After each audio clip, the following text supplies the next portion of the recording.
এই যে এখন বানাচ্ছি পনিরের একটা রেসিপি। এটা কিছুটা অথেন্টিক, কিছুটা আমার ইনভেনশন। কি নাম দেব, ওয়ান কাইন্ড অফ পনির ভাপার মতোই। তো এর মধ্যে রয়েছে চারমগজ, কাজু, কিশমিশ, কাঁচা বাদাম, মানে যেটা চীনা বাদাম হয়, আর পোস্ত, আর একটু টক দই।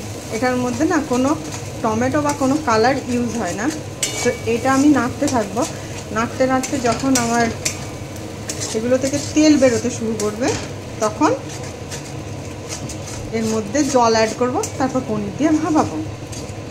আর এর মধ্যে আমি কিন্তু লঙ্কা, কাঁচা লঙ্কা বেটে দিয়েছি, কারণ যেহেতু আমি কোনো কালার চাই না, গ্রেভিটা আমি এই যে এরকম সাদাই চাই। এইটা যেমন তেল বেরোতে শুরু করেছে, এই যে যে এরকমভাবে যখন পুরোটাতে তেল বেরিয়ে আসবে তখনই আমি পনিরটা দেবো। সঙ্গে থাকুন, দেখাই। আর ফোড়নে দিয়েছিলাম গোটা গরম মশলা, সাজিরে, ছাগল মরিচ, এই ধরনের যে মশলাগুলো হয় সেটা ফোড়নে দিয়েছিলাম। এই যে দেখা যাচ্ছে সাইড থেকে তেলগুলো ছেড়ে আসছে। এই যে এবার দেবো লবণ, পরিমাণ মতো লবণ। আরও ছাড়বে এবং এগুলো লাল হতে থাকবে। আর কিছুটা দেবো চিনি। জানি না আমার মতো কজন আছেন এই যে এই কীর্তিটা করেন, মিক্সির বাটি ধোয়া জল। আমি একটু অপচয় করতে পছন্দ করি না। তো এই যে এবার একটু লেগে লেগে এসছে,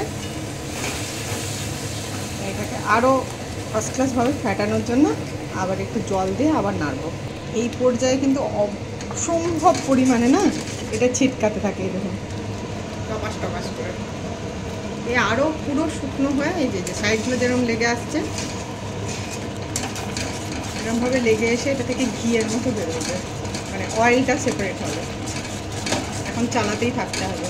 তো দেখতেই পাচ্ছেন চারিদিক থেকে হালকা হালকা করে তেল ছেড়ে দিয়েছে। থেকে থামানো যাবে না, কারণ যে জিনিসগুলো দেওয়া রয়েছে সেগুলো একটু হলেই এই যে তলায় আটকে যাবে। এই যে দেখাতে পাচ্ছি, এই যে এই যে লাল লাল হয়ে আটকে যাবে। সর্বদাই চালাতে শুরু করতে হবে। এটা ওয়েল কুক হয়ে গেছে, হ্যাঁ, এটা একদম সুন্দর কুক হয়ে গেছে। এবার দেবো এর মধ্যে পনির। এই যে পনিরগুলো এর মধ্যে দিয়ে দেবো। আর কিচ্ছু করার নেই, অল্প একটু জল দেব। এটাকে একটু মেখে নিয়ে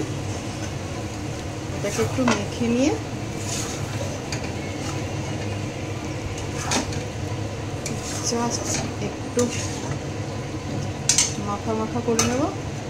এই দেখুন এরকম কি সুন্দর তেল ছেড়ে দিয়েছে, এরকমভাবে পুরোটাই ছাড়বে। তো এইভাবে এবার আপনি চাইলে গার্নিশিংও করতে পারেন। আমি এক জায়গায় বেরোবো, খুব তাড়াহুড়ো আছে। তো রান্নাটা কমপ্লিট, খুব বেশি মেহনত করতে হয় না, কিছুক্ষণ মানে ঢাকা দিয়ে দিলে ব্যাস এটা কমপ্লিট। তো কেমন লাগলো জানাবেন।